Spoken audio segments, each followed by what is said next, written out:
Nós vamos falar agora de uma trindade. Vamos ver como é que está a nossa fé, o nosso conhecimento sobre Deus, Jesus e Espírito Santo. Eu sou de opinião, e eu pratico isso, que a fé ela é racional. O que é racional? É raciocínio lógico, é bom senso, é agir com calma, é interpretar com coerência, com maturidade. Então, quando a gente lê a Bíblia, a gente não precisa escutar somente pessoas, sacerdotes. Deus deixou esse livro para que cada um de nós que queiramos conhecê-lo. É o nosso Pai. Ele está dizendo que Ele é nosso Pai. É o Pai de tudo e de todos. Então, quanto mais eu conhecê-lo, mais eu vou acreditar, baseado em tantos e tantos acontecimentos que a Bíblia narra, com mais de 40 autores, mais em torno de 66 livros. E à medida que a gente começa a acreditar no coração, não é acreditar para falar para os outros, para demonstrar cultura, que entende. Não, é para si só, é com muita humildade. Então a gente vai ter uma fé sendo construída. Eu estou nesse processo de construção. Tenho muito ainda que melhorar na fé. Muito. A fé é algo tão grande que a gente com certeza não é capaz de entender isso aí, na plenitude, só na teoria. A questão de Deus começa na Bíblia através das alianças. Já que Deus é Espírito, ninguém conseguiu falar com Deus, no sentido de ver, só pela voz. Então a primeira aliança que teve foi com Adão, lá em Gênesis, quando começou o mundo, por volta de 6.000 anos. Não é quando começou o mundo, é quando existiu Adão e Eva. No calendário judaico, nós estamos por volta do ano 5.800 e tanto. Então, a promessa qual era? De vida eterna para aquelas poucas pessoas que estavam ali. Mas foi quebrada a promessa por parte de Adão.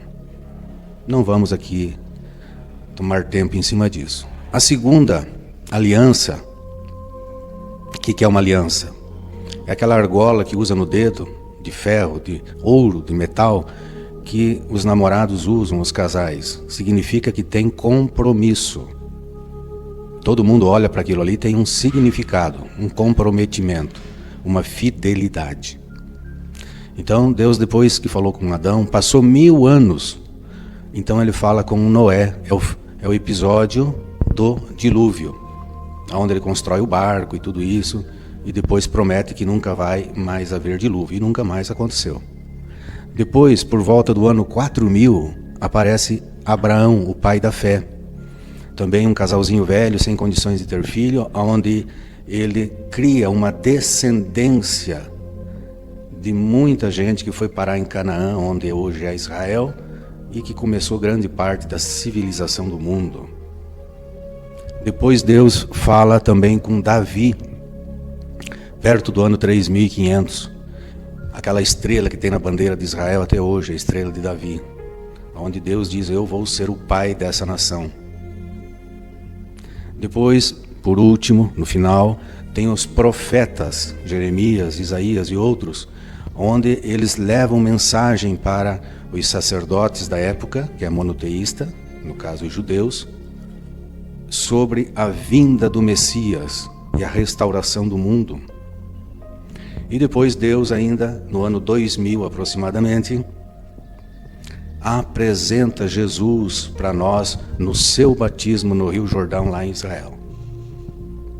Essas são as passagens de Deus. E as passagens de Moisés, onde tem as tábuas, 2 tábuas de pedra, onde foi escritos os 10 mandamentos.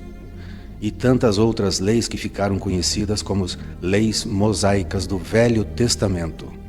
Então tínhamos Deus que falava com Moisés, que falava com o povo. Com o aparecimento de Jesus, o Verbo se fez carne. A palavra virou um homem chamado Jesus. É Deus na terra com um corpo humano. Com 30 a 33 anos, Jesus fica entre nós. Convoca uma diretoria de 12 pessoas do povo.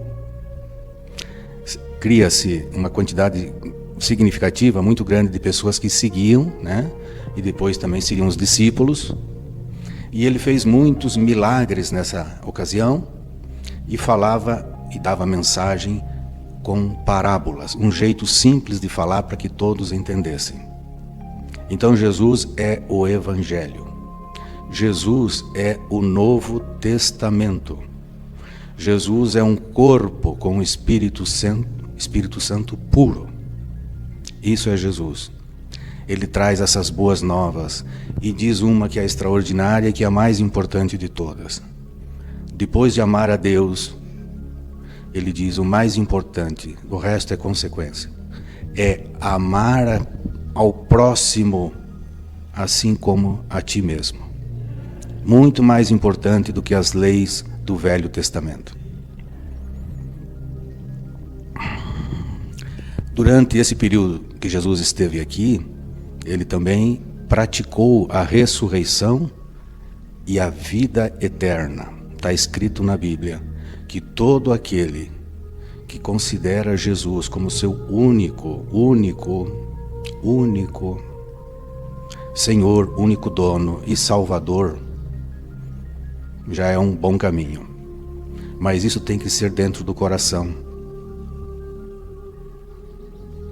Como é que nós confessamos Jesus como nosso único Salvador? Só se a gente acreditar. Só se a gente realmente tiver fé. Só se realmente a gente já colocou em prática isso. Não para os outros, mas para nós. Então, com Jesus veio o perdão na oração do Pai Nosso, desde que a gente perdoe os outros. Com Jesus Cristo, a gente tem tanto aprendizado extraordinário.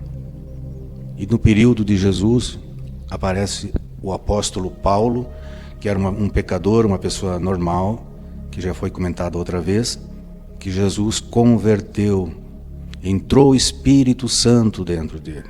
E ele se transformou no maior escritor do Novo Testamento. Um outro Jesus, praticamente. Então, Evangelho, boas novas. Jesus, boas novas. Com ele nós falamos toda hora, não precisamos de intermediário. E ele, claro, quando voltou da ressurreição, ele disse que nós todos temos em nossos corações o Espírito Santo. Deus no céu, Jesus ficou na terra por um tempo e o Espírito Santo que está dentro de todos nós.